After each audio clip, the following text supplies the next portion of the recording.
I'll never go back to that cabin again, not after what happened. Started like a good idea. I'd been worn out, work, noise, people, all of it. I thought I needed space, peace and quiet. Someplace off-grid, just me and the woods. That's how I found the place.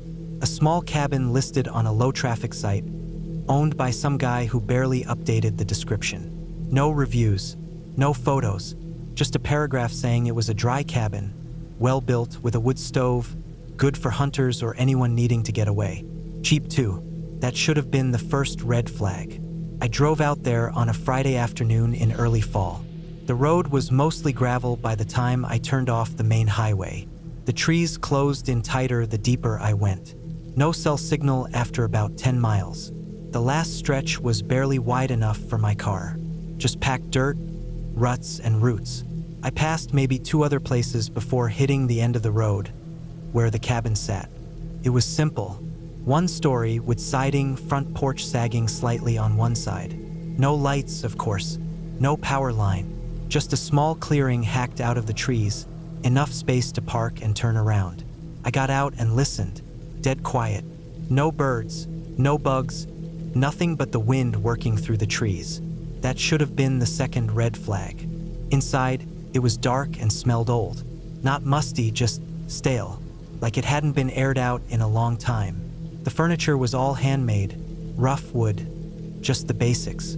Table, chairs, small cot in the corner, a wood stove that looked like it had been there since the 60s. A dry sink and a water pump that groaned when I tested it. It worked though. Cold water came out with a hard metallic taste. There was a small storage room in the back with some canned food, firewood, and a hand axe. I unpacked what I brought: sleeping bag, propane stove, food, a book, flashlight, a pistol I always brought when I was going somewhere remote. I didn't expect to use it, just habit. The first night was uneventful, cold but not bad. I made a small fire in the stove and cooked ramen on the propane burner. I sat outside for a bit before bed, wrapped in a jacket, just watching the trees. The stars were out, bright. I remember thinking I'd finally found real peace. That didn't last. The second day was quiet too. I walked the woods a little, tried to get a feel for the area. I didn't go far, maybe half a mile out and back. Mostly pines, lots of undergrowth, and a narrow trail I found that led down to a small stream. I followed that for a while, then looped back. Took pictures with my camera, though I didn't get anything interesting. Just trees and moss and more trees. It was that second night when things started to feel off. Couldn't sleep. It was like the cabin had gotten colder than it should have. I'd stoked the stove, laid in my bag fully dressed, but I still felt chilled. Not just my body, but something underneath it, like a tension in the air. I kept listening for sounds, but there weren't any. No wind, no animals, just silence. A thick, heavy kind of silence that made it hard to breathe. I woke up 3 different times that night, and each time I thought I heard something outside. Just little things. A crunch of leaves, a branch snapping, that sort of thing. Could have been animals. I told myself that and forced myself back to sleep. The third day was worse. The cabin didn't warm up no matter how much I fed the stove. The trees looked darker. I can't explain that. Just darker somehow. More closed in. I hiked again, tried to shake off the feeling. But something was wrong. I found a pile of bones down by the stream. Not fresh. Picked clean, no meat left, no smell. But they weren't scattered like a predator would leave them. They were stacked, like someone had placed them there. That night I locked the door, even though I wasn't sure it would help. The lock was basic, just a slide bolt, but it made me feel better for a while. I kept my flashlight and pistol within reach. I didn't light a fire that night. I didn't want to draw attention. I didn't sleep. Around 2 in the morning, I heard footsteps on the porch. Slow, heavy, one after another. I laid there frozen. My heart was beating so loud I could hear it in my ears. The steps stopped right outside the door. Then I heard the creak of the porch wood, like weight shifting. Then nothing. I waited, maybe 15 minutes. Then the steps moved again, going down the stairs. Not fast, just calm, steady. Then they were gone. I don't know how I stayed in that cabin the rest of the night. I just laid there with my hand on the pistol, wide awake, until daylight started pushing through the cracks in the walls. The fourth day, I packed. I wanted to leave badly, but when I got to my car, it wouldn't start. Battery was dead. I checked it, no corrosion, terminals were fine. It had been running perfectly just a few days ago. I tried everything I could think of, but nothing worked. I was stuck. That day passed slowly. I didn't go back into the woods. I stayed close to the cabin, carried the axe with me. I didn't feel safe. Not inside, not outside. I tried rationing my food. I kept watch. I didn't know who or what was out there, but I didn't think it was animals anymore. That night, they came back. I say they because there were more footsteps. At least 2, maybe 3 sets. They circled the cabin. I heard them on every side. No talking, no lights, just slow, deliberate walking, sometimes stopping for long stretches. At one point, someone tried the door, gently, like they were checking if it was locked. I stayed silent. I didn't move. I just waited. I kept the gun in my hand, the flashlight on the floor. The footsteps finally moved off, but I didn't relax. The 5th day, I started thinking about walking out. But the road was long, maybe 20 miles to the main highway. No signal, no map. I knew the direction, but the forest was thick and I didn't trust myself to find it without a trail. That night, the knocking started. Soft taps at first, just on the walls, like someone running fingers along the outside. Then harder, more deliberate knocks. One at the window, one near the roof, one on the door. It went on for hours, always just far enough apart to keep me from thinking it was random. They were playing with me. That's what it felt like they were waiting. I stayed up all night again. I had barely eaten, barely moved. I started hearing things in the silence. My own thoughts turning loud. Whispers that weren't there. Footsteps that never reached the porch. I was unraveling. The 6th morning, I found footprints. Not boot prints. Bare feet. Long, narrow, with thick toes and deep arches. In the dirt around the cabin. At least a dozen different sizes. Men, maybe even women. I don't know. No shoes though. Who walks barefoot in a place like this? I tried the car again. Still nothing. I almost started walking but stopped. Something told me I wouldn't make it. That night, they didn't knock. They didn't walk. They whispered. I know what I said about not hearing voices, but this was different. It was like breath against the wall, like someone whispering inches from my head. Through the wood. No words, just low, steady sounds that made my skin crawl. I cried that night. Couldn't help it. I didn't sleep. I just waited for dawn. The 7th morning, I walked. I left the cabin with what I could carry. I brought the pistol, water, and some food. Left everything else. I didn't care anymore. I followed the road, fast at first, then slower, listening, looking behind me constantly. By mid-afternoon, I reached a place where I got a single bar of signal. I stopped, turned on location, and called 911. I didn't tell them everything, just that I was stranded, car broke down, needed help. They sent a trooper out. Took him almost 2 hours to reach me. He looked at me like I'd been lost for weeks. I must have looked it. Muddy, gaunt, wide-eyed. I didn't say much on the way back. I just watched the trees. We passed the cabin road. I didn't say a word. I didn't want him to stop. I got a ride back to town, then home. I never filed a report. Never called the cabin owner. I don't even know if he was real. The listing disappeared a week later. Sometimes I dream about that place. The cabin, the trees, the silence. But mostly I remember the footsteps, the whispering, and the feeling that I was never alone. Not from the second night on. And the worst part? I don't think they were trying to hurt me. I think they were trying to see if I'd join them. And I think if I'd stayed just one more night, I might have said yes. It started as a simple trip to get away from everything for a while. Work had been wearing me down, and the city noise had gotten to a point where I couldn't even think straight anymore. So I booked a week off, packed up my truck with food, some warm clothes, tools, and drove up north toward a cabin I'd found through an old family friend. It wasn't anything fancy, more like a rough old hunting cabin someone had stopped caring about years ago. It sat out near the edge of a lake, far from the road and even farther from cell service. That was the point. The drive took most of the day. The roads turned from pavement to gravel, and then from gravel to nothing but dirt packed down by years of hunters and snowmobiles. I had to stop twice just to check my tires because the terrain got so rough, and there were stretches where I couldn't go faster than 10 miles an hour without knocking something loose under the truck. By the time I got there, it was past 5. The sky was already starting to dim, and the tree line blocked most of the light. I parked the truck in a sort of clearing that looked like it had once been a driveway, though the grass and weeds had taken it over. The cabin itself was smaller than I'd expected. It was made of thick, old logs that had darkened from years of rain and snow, and the roof sagged slightly in the middle. There was a stone chimney on one end and a single small window facing the lake. The door was solid and the lock still worked. Inside, it smelled like dry wood, dust, and something faintly metallic, maybe from old nails or rusted hinges.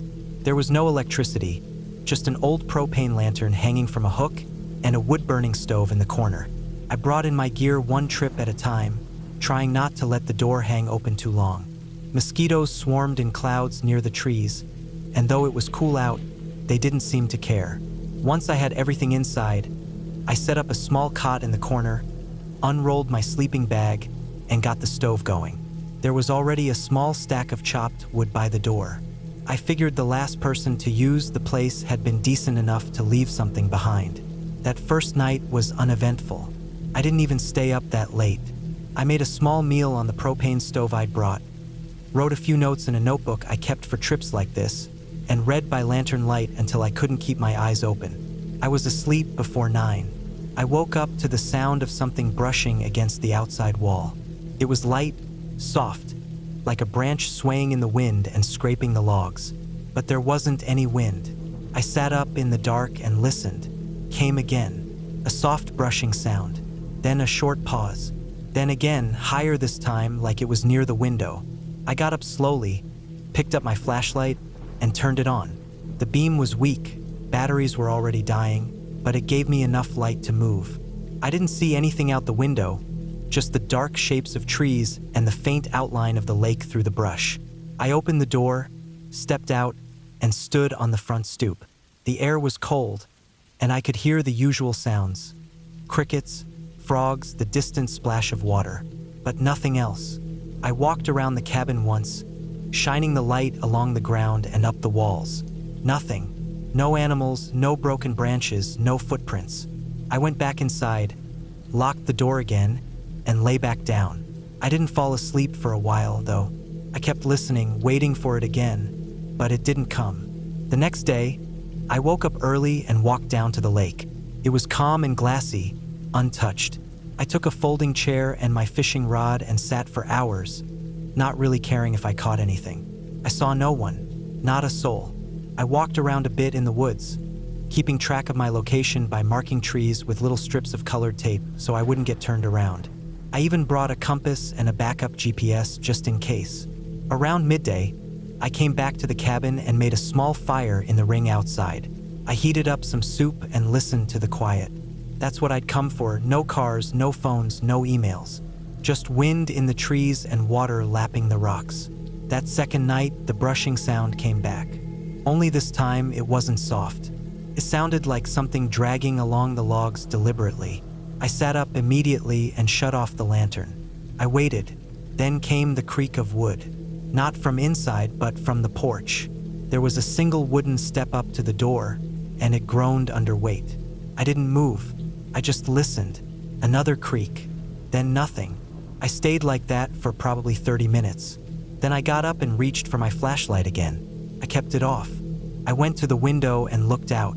Nothing. I unlatched the door slowly, not making any noise, and pulled it open just an inch. Cold air hit my face. I leaned forward and listened. I swear I could hear breathing, but it was so faint I couldn't tell if it was real or just my own mind twisting the sounds of the forest. I shut the door and locked it again. That night, I slept with my boots on and the hatchet I'd brought for splitting wood next to my bed. The next morning, I found footprints. Human ones. Bare feet. They went from the edge of the woods around to the side of the cabin, past the window, and stopped near the back corner.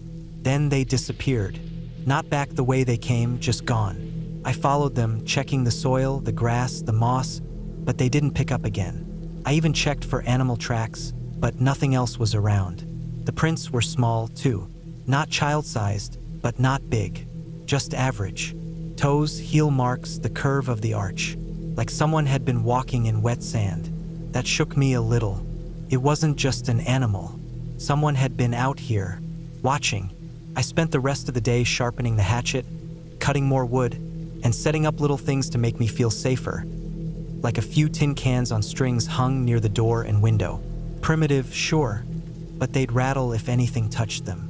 I also cleaned out the stovepipe and checked for signs of forced entry. Nothing. No scratches on the lock, no pry marks. That night, I didn't sleep. I stayed up in a chair facing the door with the lantern on low. Around 2 a.m., the cans rattled. Not all of them, just the ones near the window. I stood up and moved slowly to the side, careful not to let my shadow fall across the glass. I waited. Then I saw a shape, just a slight shift of light, like something moved in front of the window. I couldn't see details, but it was there, watching. I opened the door fast and stepped out with the flashlight. Nothing. I went around again, this time shining the beam higher, into the trees. Still nothing. But I didn't feel alone. I felt watched. The next day, I packed everything back into the truck. I didn't leave. I told myself I wasn't going to run off over something that could be in my head. But I wanted to be ready. I didn't fish that day. I didn't walk the woods. I just sat on the porch with the hatchet across my knees. The lake was quiet, but the forest wasn't. I kept hearing little things. Twigs snapping, leaves shifting, a bird suddenly going quiet. Around sunset, I found something that really scared me. A set of footprints again, but this time there were two sets. One leading toward the cabin, and another leading away. I hadn't heard anything. No engine, no voices, no footsteps. But someone had come back, and they weren't alone. I stayed inside that night with every lantern and flashlight I had turned on. I blocked the door with a chair and a heavy storage trunk I dragged over. I didn't hear the cans rattle. I didn't hear anything. But sometime near dawn, I saw movement again. A flash of white skin just beyond the window. And then nothing. When the sun came up, I left. I didn't pack neatly. I threw everything into the truck and didn't even check the back of the cabin. I drove hard down that old trail, bouncing so much I thought I'd lose an axle. I didn't stop until I was 2 hours down the road and had bars on my phone again. I never went back to that cabin. I called the guy who owned it and told him to keep it. I didn't explain. I just said thanks and that I'd changed my mind about wanting to use it again. I still think about those footprints sometimes. Who it was, why they were barefoot, why they never tried to break in, why they just watched. It wasn't ghosts. It wasn't anything magical. It was just people, out there in the woods. For whatever reason, living or hiding or hunting, I don't know. But they knew I was there. They waited until I was asleep. They circled the cabin. They stood by the window. They didn't want to be seen. They didn't want to talk. They just wanted to watch. And I know if I had stayed even one more night, they would have come inside. I rented the cabin for a week in late September. I found it through a small listing site, not one of the big ones. The photos showed a basic wooden structure deep in the woods, about 20 miles outside a small mountain town I'd never heard of. There was no cell service out there, which was fine with me. I wanted peace and quiet. No emails, no calls, no people. Just trees, cold air, and time to myself. The guy who owned it left the key under a flat rock beside the steps. The cabin was old but clean. Wood paneling everywhere, a small iron stove for heat, and just one room with a bed, a table, and some shelves. There was a bathroom attached on the back end with a gravity-fed toilet and a plastic tank you had to fill by hand for the shower. I didn't mind. It was better than camping. I had a cooler full of food, a box of books, and an old iPod I'd charged up beforehand. The first night was uneventful. I sat on the small porch with a beer, listened to the forest, then went inside when the air got too cold. I slept hard. No dreams, no noise, just darkness. The second day, I walked a few miles around the area. There was an old fire road nearby, mostly overgrown but still visible. I didn't see a single person or animal. That was what I liked about the place. It felt like nobody had been around for years. On the third night, something woke me. I don't know what it was. It wasn't loud, just enough to pull me out of sleep. I laid there listening. First, there was nothing, just the creaking of the old wood and the wind outside. But then I heard it, a dull thump, not right next to the cabin, but close. Came again. Thump, thump, slow and spaced out. I got out of bed and walked to the window. It was pitch black outside. No moon. I couldn't see anything. I didn't have a flashlight strong enough to cut through the dark that deep in the woods. I figured it was probably a tree branch falling, maybe a deer walking around. I went back to bed. The next morning, I stepped outside and looked around. I didn't see any tracks, but there was something weird. About 30 feet from the cabin, one of the small pines had been broken halfway up its trunk, snapped clean. No storm the night before, no reason for that to happen. The wood was fresh and white where it split. I don't know what kind of animal could do that. I spent most of that day chopping up firewood and reading. It was cold, and the stove barely kept the place warm. That night, I made a small fire in the pit out front. I sat out there for a while, then packed it up and went inside. Around midnight, I heard the sound again. Thump, this time closer. I laid there, heart beating faster, listening. Came again. It wasn't the sound of walking. It was slower, more like something heavy dropping onto the ground. Then, for a long time, silence. I didn't sleep much. The next day, I looked again and found more broken trees. 2 actually. One about 20 yards out, the other even closer. Same kind of break, midway up, snapped clean. I didn't like it. I started to think maybe I should leave. But the idea of driving back through those rough forest roads at night didn't appeal to me. So I told myself I'd just stay one more night and head out in the morning. That evening, I packed up most of my stuff. I loaded it into the truck and left just what I needed for the night. Sleeping bag, a bit of food, 1 book. I kept the axe by the door. I didn't feel paranoid. I just felt uneasy. I went to bed early, hoping to sleep straight through until morning. Around 2 or 3 in the morning, I woke up. No sound this time, just a feeling. You know that cold sensation when something's not right? That was it. I sat up. The stove had burned out and the air was freezing. I didn't want to get up, but I reached for my flashlight and clicked it on. When the beam hit the window, I froze.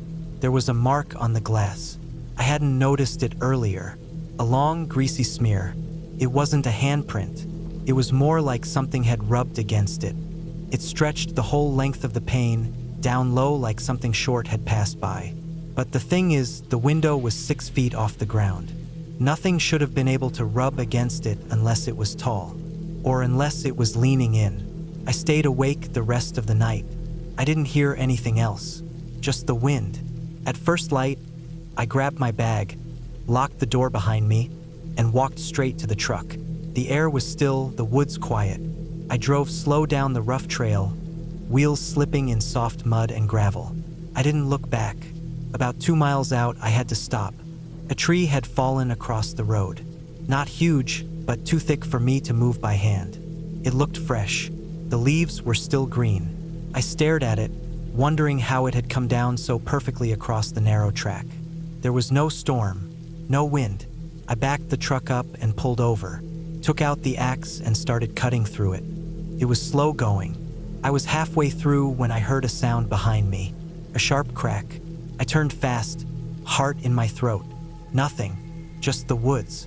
I waited a minute, then kept cutting. The sun was higher now, light streaming through the trees. It made me feel a little better. I finally got through the trunk enough to roll it out of the way. I didn't stop again until I hit the main road. Once I had cell signal, I checked my phone. Nothing new. No missed calls. No messages. I didn't tell anyone about what happened. It didn't feel like something people would believe anyway. That should have been the end of it. A week after I got home, I saw something on the local news. A hiker had gone missing in the same general area. His car was found parked near one of the old forest access roads, and he hadn't checked in with anyone in days. Search parties went out but found nothing. No gear, no tracks, no body. They interviewed a park ranger. He said people get lost sometimes. Terrain can shift. Fog rolls in. People panic and walk in circles. It happens. But I remember what I saw. I remember the broken trees, the heavy thumps, the smear on the glass, the fallen tree blocking the road. It wasn't a ghost. It wasn't a monster. It was something real. I never went back to the woods after that. I started locking my doors even during the day. I don't camp anymore. I don't hike alone. And I don't rent cabins. Because whatever was out there, it wasn't finished. I still dream about it sometimes. The quiet snap of wood, the heavy steps, the breath fogging against the glass. And sometimes I wonder how close it got. I booked the cabin after a long stretch of working night shifts at a distribution center. I'd been saving for a break from everything. No noise, no lights, no schedule. I picked a cabin that was cheap and far off-grid. It was listed as an old hunting cabin, nothing fancy, but clean and secluded, the kind of place people used to use before trail cams and GPS. I drove up in late October. Leaves were already thick on the ground, orange and brittle, and the air had a weight to it. The cabin sat at the bottom of a long gravel road that curved down into a valley. I passed a rusted gate left open and followed the path as it wound down through dense forest. No tire marks, no trash, no signs of anyone for a long time. The place was simple. A low roof, wooden siding weathered to gray, a screened porch that creaked when I stepped on it. Inside was one room and a bathroom. There was an old wood stove, a bunk bed, a table with 2 chairs, and a counter with a pump sink that didn't work. No electricity, no plumbing, just a battery lantern and a dry compost toilet in the back. I unpacked in silence. No birds, no wind, just the crunch of my boots and the thump of bags hitting the wood floor.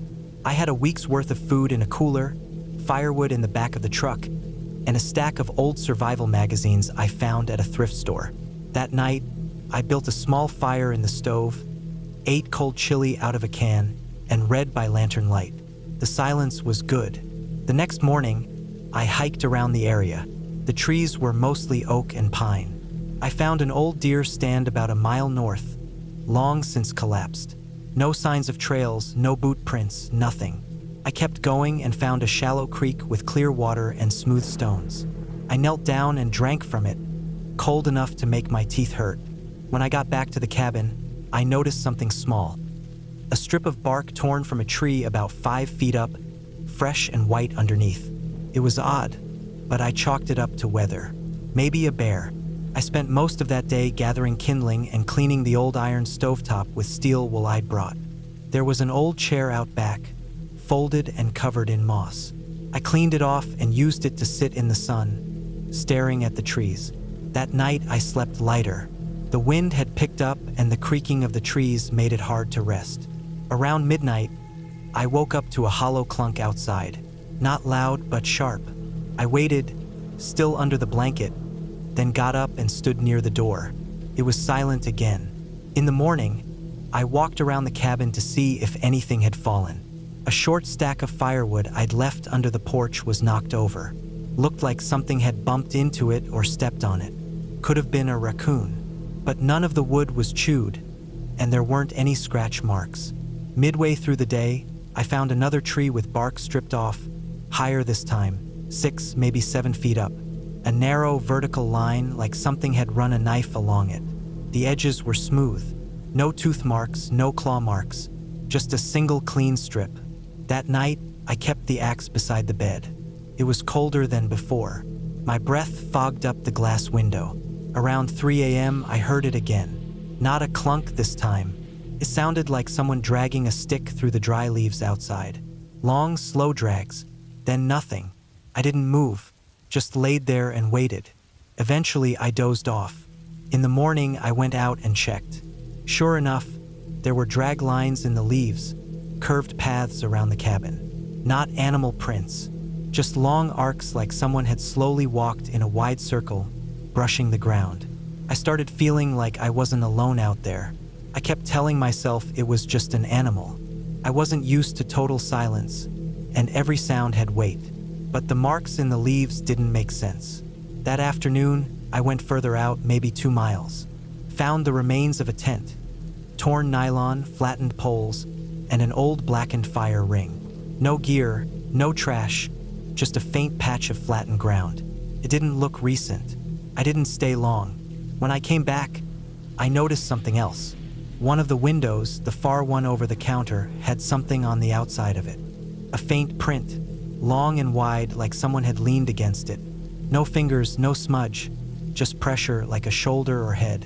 I slept with the lantern on. I heard the dragging sound again. This time it was faster and closer, maybe 10 feet away at most. Then I heard something snap. A branch or stick, clean and sharp. Then silence again. I got up and looked out. Pitch black.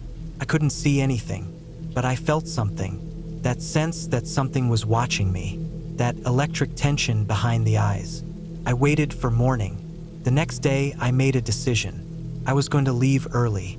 I packed most of my stuff and loaded it into the truck. I left out only what I needed for one more night. Some food, my sleeping bag, the axe. I planned to leave before sunrise, but I couldn't sleep. Every sound had weight to it. The wind, the crackle of the stove, the tick of cooling metal. Then, closer than before, a heavy scrape along the back wall. I sat up, holding the axe. The scrape came again. Then a pause. Then the unmistakable sound of a boot crunching a dry leaf. One single step. I didn't move. I didn't breathe. Then nothing. I stayed like that until the sky started to brighten. Then I bolted. I didn't eat, didn't clean up. I got in the truck and started the engine.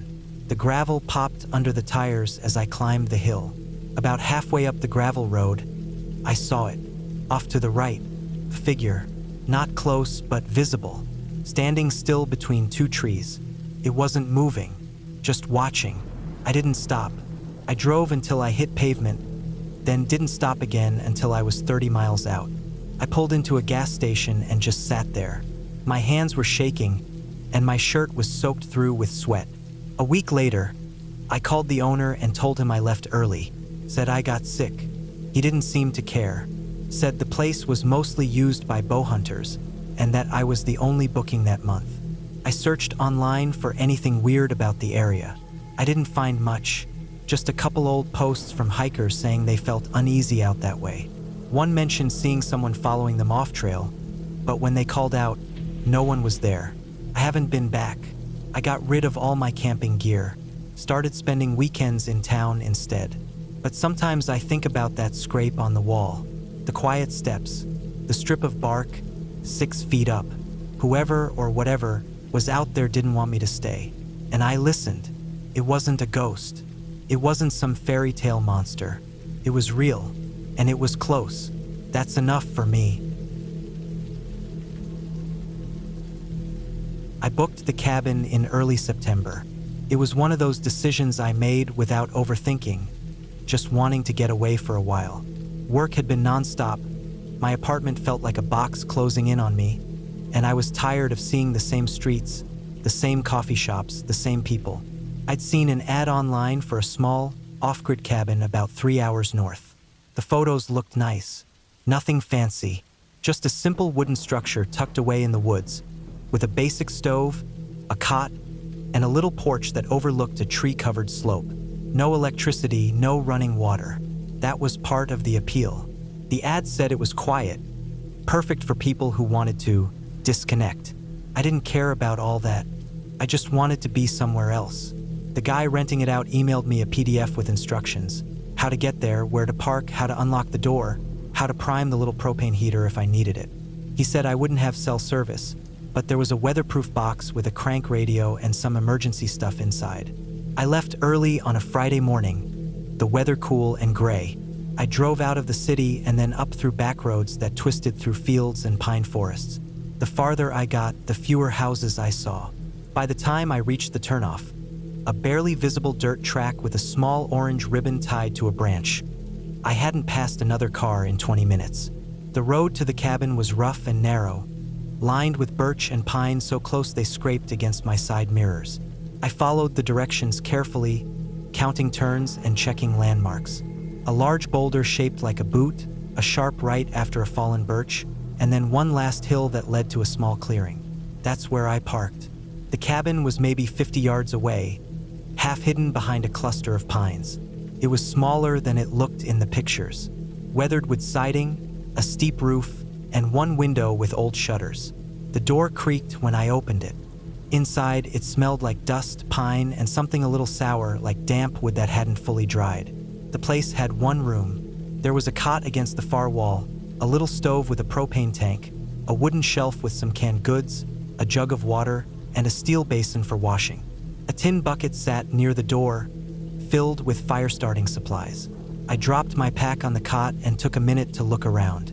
It was quiet, not in a peaceful way, more like everything had stopped. No wind, no birds, no rustling leaves. I stepped outside to shake that feeling off. The woods stretched in every direction. Thick trees, patches of fern and moss, dead leaves underfoot. I walked a slow loop around the cabin.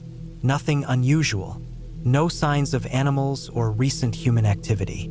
Felt like nobody had been out there in months, maybe longer. That first night, I kept it simple. Heated up a can of soup, read by flashlight, then climbed into my sleeping bag. I left the propane heater off. It was cold, but not freezing. The wind picked up a bit as it got late, and I could hear it moving through the trees, a low whooshing sound that rose and fell like waves. I drifted off eventually. I woke up to a noise, a soft thump, like something had hit the side of the cabin. Then nothing. I lay there, still, ears straining. A few seconds later, it happened again. Thump, like a hand or a fist tapping the wall. Not hard, just enough to be noticed. I reached for my flashlight and sat up. I didn't want to go outside. Could have been an animal. A raccoon, maybe. A branch in the wind. I sat there listening. Nothing else happened. Eventually, I laid back down and fell asleep again. The next morning, I checked around the outside of the cabin. No tracks, no broken branches. The ground was covered in dead leaves and pine needles, soft enough to leave marks if anything had walked through. But there was nothing. Still, I told myself it was nothing. Old wood settles. Trees fall. Wind moves things around. I spent that day hiking around. I didn't go too far, just made wide loops through the trees, checking the area out. There wasn't much to see. The land sloped downward toward a dry creek bed about a quarter mile from the cabin. I followed it for a bit, found a few old bottles and rusted cans near the edge. Someone had been there a long time ago, maybe a hunter or a camper. There were no trails, no markers, no signs. Just endless woods in every direction. That night, it rained. I listened to it tapping on the metal roof as I sat on the cot and wrote in my notebook. I'd brought it to help pass the time. Around midnight, I heard the sound again. A knock on the wall, this time closer to the window. I didn't move, just sat there, holding my breath. Then another knock, softer this time. It was too rhythmic to be wind, too deliberate. I flicked my flashlight on and stepped to the window, but I couldn't see anything. The rain made it hard to make out anything beyond the glass. I stayed up for another hour, flashlight in hand, heart pounding. It never happened again. The next morning, I found something that made my stomach drop. Near the side of the cabin, just below the window, was a footprint. Just one. The ground was wet from the rain, and the print was fresh. Barefoot, toes arch heel. It was deep. Someone had been standing there right under the window in the middle of the night. I looked around, tried to see where they might have gone, but the rain had washed everything else away. Just that one print remained, pressed into the soft earth like it had been carved. I stood there for a long time trying to make sense of it. Who the hell would be out here, barefoot, in the rain, in the middle of the woods? It didn't make sense. I didn't hear anything after the knocks. No voices, no footsteps running away, just silence. Felt wrong. All of it. I considered leaving, packing up and driving back to the city. But I didn't. I told myself it could have been someone passing through. A hiker, maybe. Someone who got lost. A stretch, but I wanted to believe it. That afternoon, I took the small hatchet from the emergency box and kept it with me. I didn't go far from the cabin. I kept checking the tree line, looking for movement. I didn't see anything, but I kept feeling like I was being watched. That weird sensation on the back of your neck, like eyes are on you, even when you're alone. That night, I locked the door. It was just a latch, but it made me feel a little better. I left the flashlight beside me and stayed in my sleeping bag, staring at the ceiling. Hours passed. Nothing happened. Then, just before dawn, I heard the sound again. Not knocking this time, scraping. A long, slow drag against the outside wall, from one end of the cabin to the other. Then silence. I didn't move. I didn't breathe. I stayed perfectly still until the sky outside turned gray. When I finally opened the door and stepped outside, I saw the marks. Long, thin scratches across the wooden boards, as if someone had dragged a stick or a knife across them. Not deep, but noticeable. That's when I decided I had to leave. I packed quickly, tossed everything into my bag and doused the stove. I didn't bother cleaning up. I just wanted to get to the car and drive. The woods felt different, quieter, heavier, like the air itself was thicker. I kept glancing over my shoulder, half expecting someone to step out from behind a tree. When I reached the clearing where I'd parked, my stomach turned. The car door was open, just the driver's side. The inside was dry, untouched, but the door was hanging open like someone had been inside and left it that way. I didn't leave it like that. I was sure of it. I climbed in, locked the doors, and started the engine. The drive down the dirt road felt like it took an hour. Every branch that scraped the roof made me flinch. I didn't relax until I hit pavement. Once I reached the main road, I drove south without stopping. Back in the city, everything felt normal again. People, noise, buildings. But I couldn't shake what happened. I kept replaying it in my head. The noises, the footprint, the scratches. It wasn't animals. It wasn't the wind. Someone had been out there, watching, waiting. I emailed the owner a few days later. I didn't tell him everything, just that I thought someone had been on the property at night. He replied, short and polite, saying nobody else should have been anywhere near the cabin. He didn't offer any explanations, just said he'd look into it. I never heard back after that. The listing disappeared from the site a few weeks later. I checked once or twice out of curiosity. Then I stopped. I haven't been out in the woods since. I don't plan to. There's something about being that far from other people, that isolated, that makes you vulnerable in a way you can't fully understand until you've felt it. You think you're alone, but you might not be. And the scariest part isn't the dark or the cold or the silence. It's knowing someone was there, and they never tried to talk, never asked for help, never ran. They just watched, quietly, night after night. And for some reason, they never came in. But they could have. I rented a cabin in the northern part of the state. It was the kind of place you'd miss if you weren't looking for it. No paved road led there, just an old gravel path that broke off from a two-lane highway and curved deep into the woods for miles. I found it online, part of a private listing. The pictures showed a small A-frame with a tin roof, built on a slope looking out over a shallow valley. It was advertised as a remote getaway with no Wi-Fi, no cell signal, and no nearby neighbors. That was exactly what I wanted. I'd been working straight through for months, barely sleeping, barely eating. Stress had stacked up until it felt like I couldn't breathe. When I told my boss I needed time off, he didn't even question it. I packed everything I thought I'd need. Canned food, dry rice and beans, a propane stove, tools, a tarp, a good flashlight, and some basic camping gear just in case. I even brought extra locks. I didn't know why, but I felt like it would be better to have them than not. It was late October. The trees were all turned to rust and gold, and the air was cold but not freezing yet. When I pulled up to the cabin for the first time, the sun was dropping behind the trees. The cabin looked smaller in person, but it was clean. There was a small porch out front with a chair and a firewood rack. The door was heavy and swung open with a groan when I pushed it in. Inside, it was just one open space. A bed, a wood stove, a counter with a basin, some hooks on the wall, and a table with 2 chairs. There was a back door too, and next to it a small cabinet with some dusty board games and books. The place smelled like pine and wood ash. I dropped my bag on the bed and started unpacking. That first night was quiet. No lights from other cabins, no cars, no people.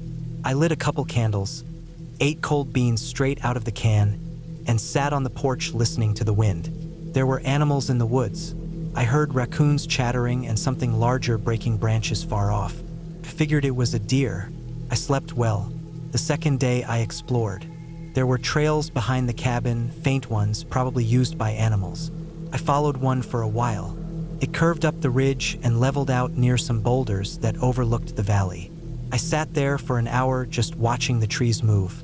I didn't see a single person the whole time. No planes, no hikers, nothing. It was exactly what I needed. When I got back to the cabin, I noticed something small that didn't sit right. The firewood rack on the porch had a piece missing. I had counted 5 logs before I left.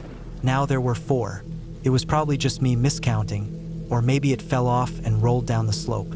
Still, I looked around. Didn't see it anywhere. I let it go and went inside. That night, I made a fire in the stove. It warmed the cabin fast. I read until the flames burned down and I could barely keep my eyes open. I was just about to blow out the last candle when I heard something. Not an animal. Something moving fast, maybe 10 or 15 feet from the cabin, moving parallel to the wall outside. I sat still, not breathing. I waited. Maybe it was a deer again or a coyote. But there was no snuffling, no grunting, no animal noise. Just that single fast motion, then nothing. I stayed awake until morning with the candle lit. Nothing else happened. The next morning, I went out and walked the perimeter.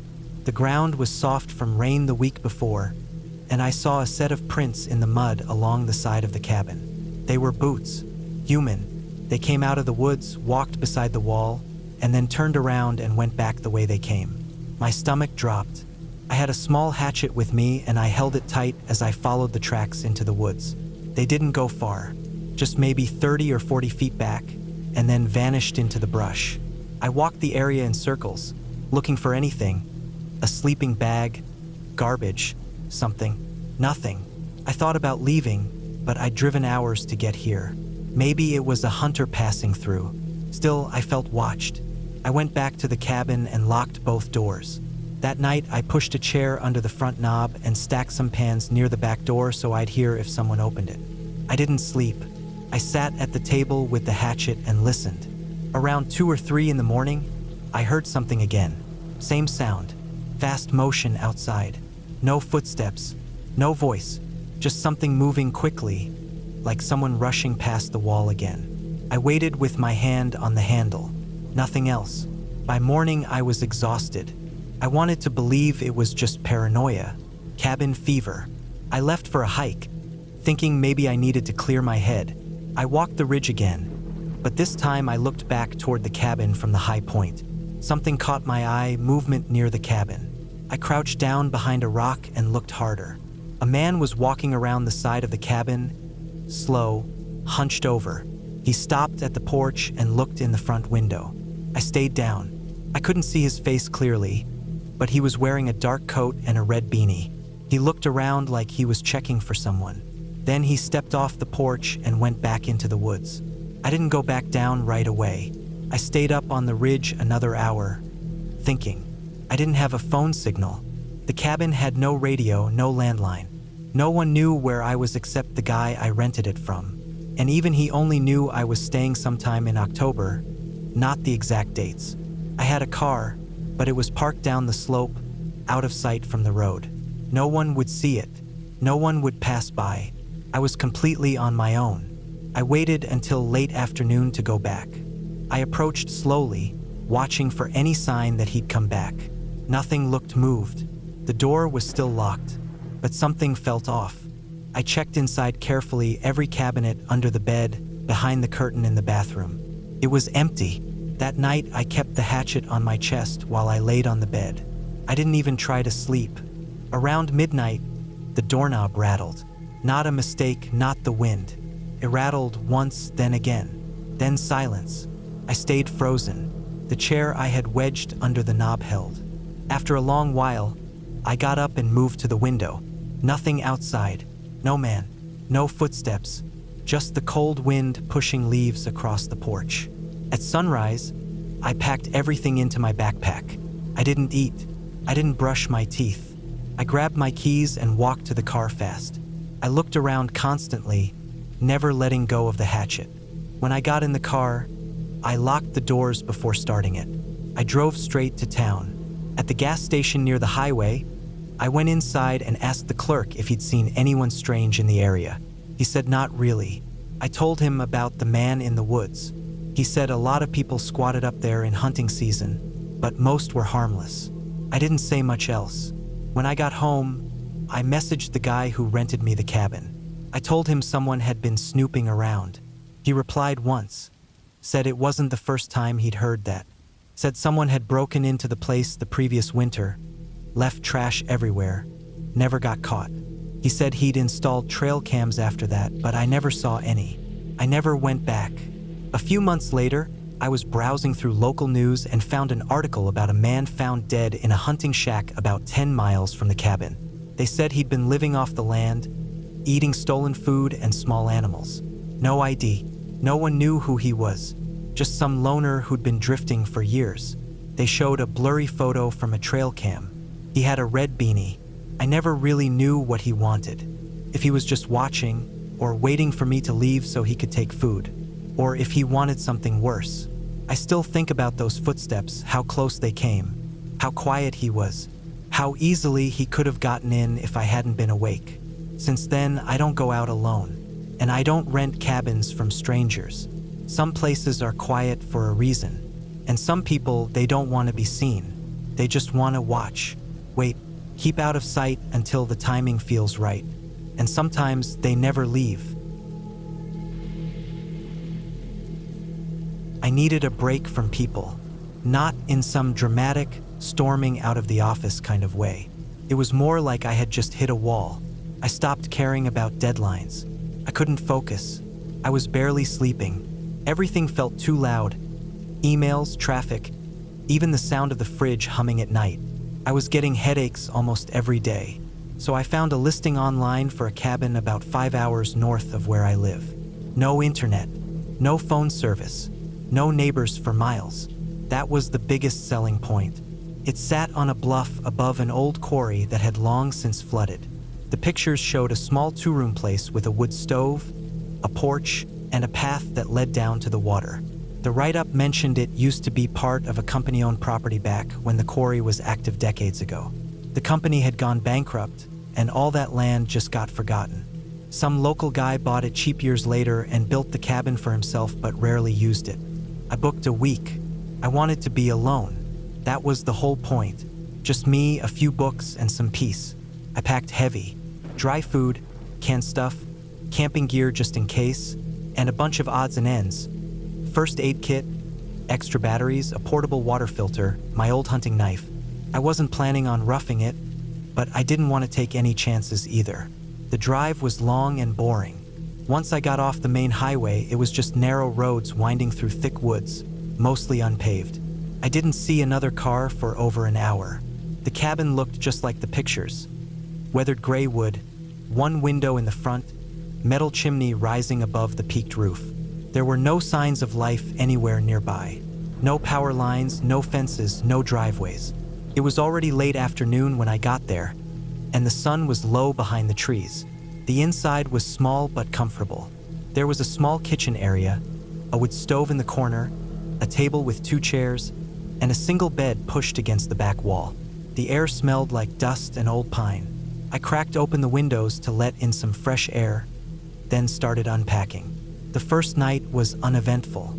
I heated a can of soup over the propane burner, read until it got too dark, then lay in bed listening to the wind move through the trees. There was something peaceful about how quiet it all was.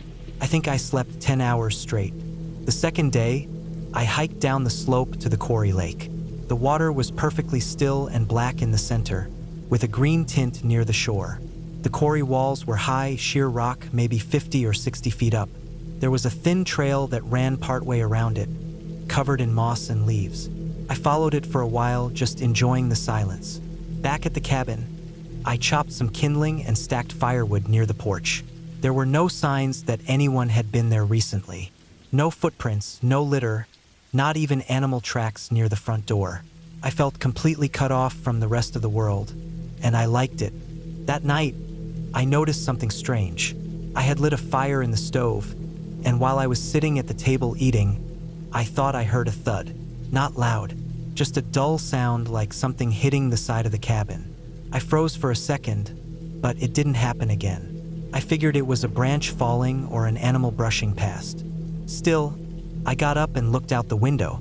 Nothing. The third morning, I woke up feeling like something had changed. I couldn't put my finger on it at first. Then I noticed the woodpile. It was disturbed, not like scattered, but moved. The stack was shorter. I had chopped and counted 10 logs the day before. Now there were 8. I was sure of it. I looked around the area again, thinking maybe I was just remembering wrong, or that maybe some had rolled off into the brush. I didn't find them. It bothered me, but not enough to leave. I told myself maybe I miscounted. Maybe something took them, though I couldn't think of any animal that would drag away logs that size. That evening, I walked back down to the quarry. The light was different, sort of hazy, and it made the water look even darker than before. I sat on a flat rock near the edge and watched ripples spread across the surface.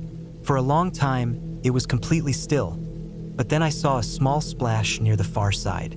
Just one, like someone had dropped a stone in, but I didn't see anything move. No birds, no animals, no trees shaking above it. Just that one splash. Back at the cabin, I felt uneasy. I kept glancing at the window. There was a curtain, but it was thin, and I knew if it was dark inside and someone was out there, they could see in. I lit the fire, then blew out the lantern and just sat in the dark for a while, watching and listening. I didn't hear anything. No footsteps, no voices. But that feeling that I wasn't alone, it wouldn't go away.